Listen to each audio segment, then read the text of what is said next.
Success story एक complicated story होती है। उसमें कभी कोई एक फैक्टर काम नहीं करता। यू नेवर नो कौन सा फैक्टर कब काम करेगा। It's a complex process. तो हमारी इन्वेस्टमेंट हमेशा ऐसी जानी चाहिए, टाइम की, लाइफ की, कि कहीं ना कहीं हमेशा हमें कुछ ना कुछ रिटर्न आता रहे।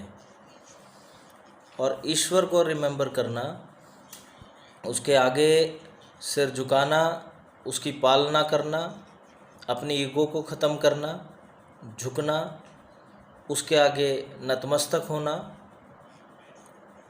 You are grateful to you that कि आपने हमें इतना बड़ा शरीर, इतना बड़ा दिमाग दिया है। यह आपका सक्सेस स्टोरी में पहला चरण है। ज़रूरी है, ये सब आपके लिए इसलिए ज़रूरी है कि किताबें पढ़ने से आपको सक्सेस नहीं मिलेगी। ये एक कॉम्प्लेक्स प्रोसेस है। अगर आपको किसी चीज़ को हासिल करना हो, मैं एक आपको एग्ज़ाम्पल देता हूँ। एक बार एक व्यक्ति के पास कोई गया, उसने पूछा कि आप इतने बड़े फ़िलोसोफर कैसे बन गए, आप में ऐसी क्या ख़ास बात है। उसने कहा, मैं जिस चीज़ को चाहता हूँ बेहद चाहता हूँ। उसने कहा, मुझे समझ नहीं आया, आप क्या कहना चाहते हैं। उसने कहा, चलो मेरे साथ चलो, मैं समझाता हूँ मैं क्या कहना चाहता हूँ। सैर करते करते वो उस व्यक्ति को नदी के किनारे ले गया, धीरे धीरे उसको नदी में अंदर ले गया। जब घुटने तक पानी जब आ गया तो उस व्यक्ति ने उसकी गर्दन पकड़ के दूसरे व्यक्ति को पानी में डुबो दिया।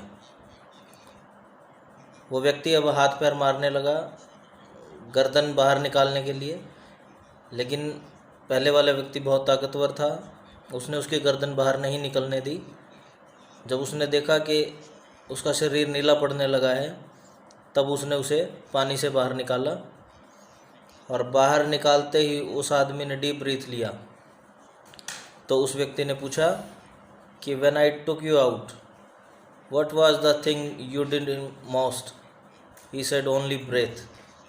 सांस चाहिए था उस समय। तो यही उसने कहा कि जब कभी किसी चीज़ की चाहत, किसी गोल को अचीव करने की तमन्ना इस इंटेंसिटी, इस लेवल तक तुम्हारी होगी कि सांस नहीं मिलता तो तुम मर जाते, और वो चीज़ भी नहीं मिली जो तुम पाना चाहते हो, वो नहीं मिली तो तुम मर जाओगे। कोई भी चीज़ जो ह्यूमन माइंड सोच सकता है,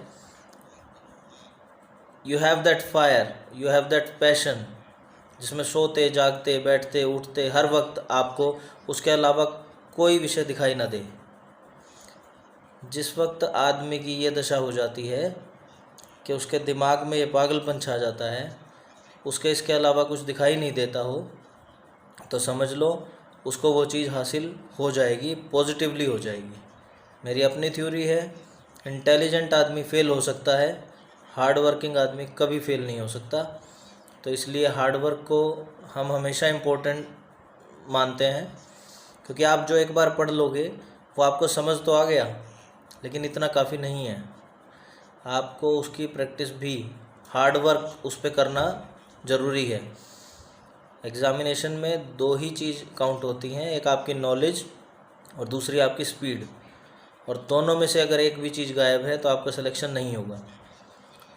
स्पीड, स्टेमिना तभी बनेगा जब आप प्रैक्टिस करेंगे, और वो प्रैक्टिस एग्ज़ाम से पहले हर बच्चे को करनी चाहिए।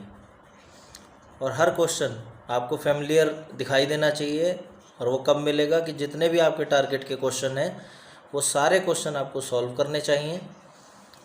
उसके अलावा अगर आपके पास समय बचता है तो आपको उसके बारे में और भी ढूंढना चाहिए, तो आप उस पर और ज़्यादा मेहनत कर सकते हैं। एग्ज़ामिनेशन में सोचने का आपके पास समय नहीं होता, और एग्ज़ामिनेशन में सिर्फ एक्शन है, सोच वहीं तक है।